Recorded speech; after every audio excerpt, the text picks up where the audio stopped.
You're listening to a podcast from Cancer.net. This cancer information website is produced by the American Society of Clinical Oncology, known as ASCO, the world's leading professional organization for doctors that care for people with cancer. In today's podcast, we'll discuss ASCO's recommendations for managing a symptom of cancer and cancer treatment called febrile neutropenia. This podcast will be led by Dr. Christopher Flowers, who is an associate professor at the Winship Cancer Institute in the Department of Hematology Oncology at Emory University in Atlanta. ASCO would like to thank Dr. Flowers for discussing this topic. Welcome to this ASCO Clinical Practice Guideline podcast on the outpatient management of febrile neutropenia. I'm Christopher Flowers, an associate professor at the Winship Cancer Institute in the Department of Hematology and Oncology at Emory University in Atlanta. And I'd like to walk you through the management and the issues associated with neutropenic fever or febrile neutropenic episodes.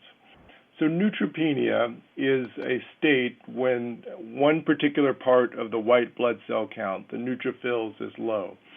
And this is something that happens relatively commonly in patients who have disease that involves their bone marrow or in other ways suppress their neutrophil count, or in patients of any type who are undergoing chemotherapy and have their white blood cell count suppressed.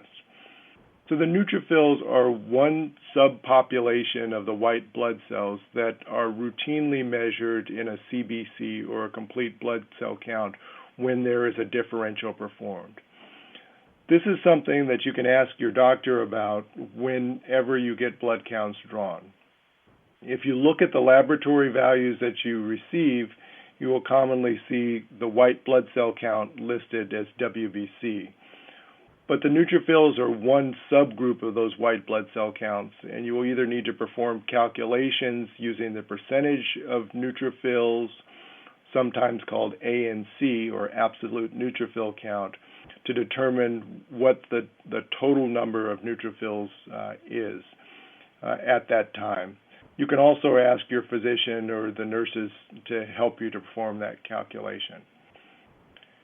As part of the American Society of Clinical Oncology Clinical Practice Guideline, I helped to lead a task force that was engaged in trying to identify who are the patients at highest and lowest risk of developing febrile neutropenia or developing a fever during the time when the white blood cell count is low.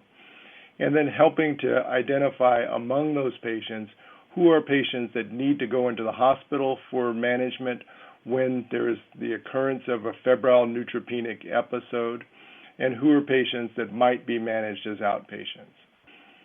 The routine and typical management of febrile neutropenic episodes, or any time that the white blood cell count is low or the neutrophil count is low, would be to be admitted to the hospital and to receive inpatient intravenous antibiotics until the neutrophil count comes up and until the fever resolves. This new ASCO Clinical Practice Guideline aims to identify patients who might be at sufficiently low risk that instead of going into the hospital to be managed for a febrile neutropenic episode, they can engage in management in the outpatient setting. We further go on to help your doctors to try and identify who are the patients that might need to have antibiotics to help prevent from one of these episodes to occur.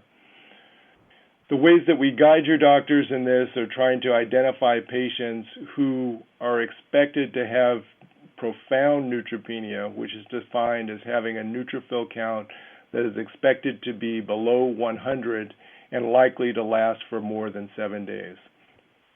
This commonly occurs in intensive chemotherapy regimens like those that are given to patients with leukemia or lymphoma, or to patients who are undergoing stem cell transplant or other dose-intensive chemotherapy sessions.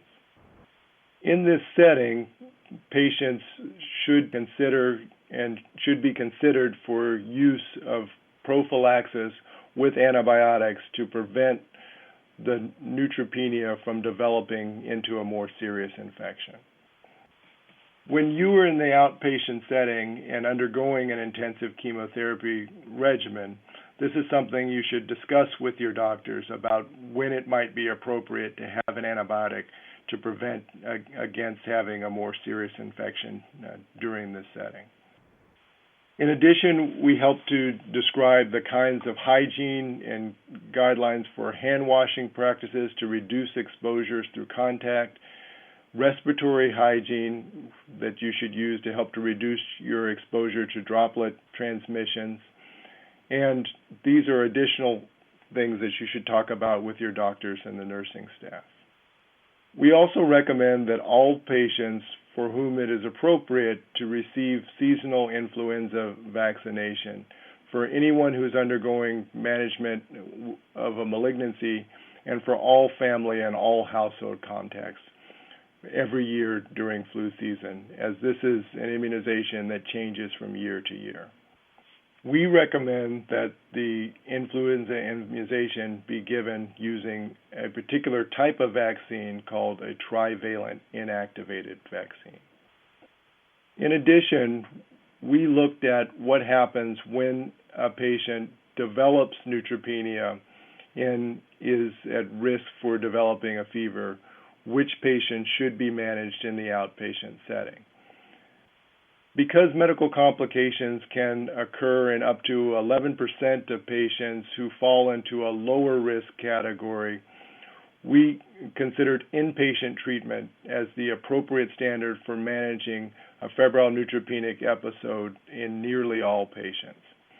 For selected patients, however, when fever occurs with neutropenia, it can happen in the outpatient setting. There are now well-developed and validated indices to help to identify patients who might be at sufficiently low risk. One called the MASC score, or MASCC score, and another called Talcott's rules can help to identify patients who are at sufficiently low risk that they might be managed safely outside of the hospital with an oral antibiotic regimen. These regimens are what is called empirical antibiotics, meaning that we are giving antibiotics to help prevent a serious infection, knowing that there is fever, but not having yet identified what that infection is.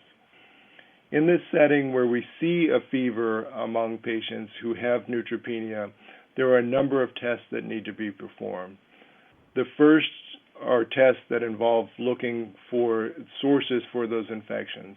Things like blood cultures, urine cultures, on some occasions sputum cultures, chest x-rays, and other imaging evaluation may be useful to help to try and identify patients who have some source of occult infection.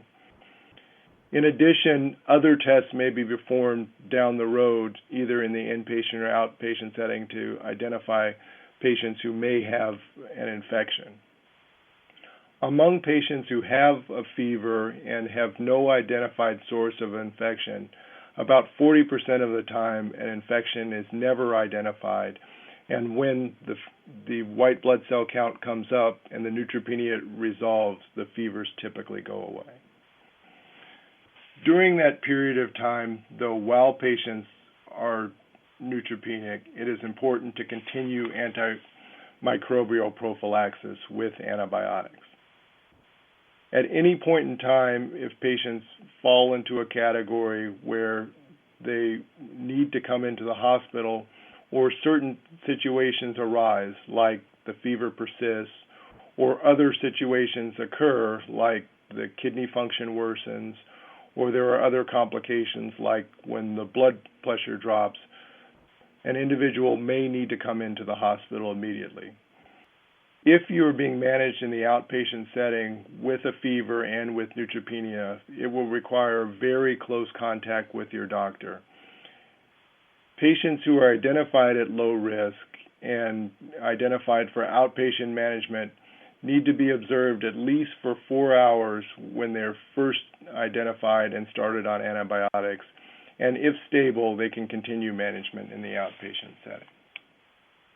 The types of patients for whom outpatient management might be appropriate are those who live within 1 hour or less than 30 miles from the clinic or hospital where they receive their care, settings where the patient's primary care physician or primary oncologist agrees to management in the outpatient setting and can see the patient very regularly, patients who are able to comply with these kind of logistic requirements like frequent clinic visits, and have a family member or caregiver who's at home 24 hours a day and can bring the patient into the hospital immediately if necessary.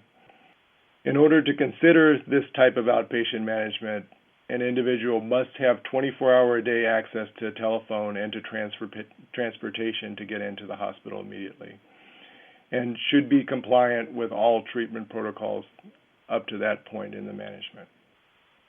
I hope that this guideline discussion has been helpful to you in decision-making about the management of your cancer. Further discussion should occur with your doctor about your specific management. Thank you for your attention. Thank you, Dr. Flowers. More information on managing febrile neutropenia and other symptoms of cancer and cancer treatment can be found at www.cancer.net. Cancer.net is supported by the Conquer Cancer Foundation, which is working to create a world free from the fear of cancer by funding breakthrough research, sharing knowledge with physicians and patients worldwide, and supporting initiatives to ensure that all people have access to high-quality cancer care. Thank you for listening to this Cancer.net podcast.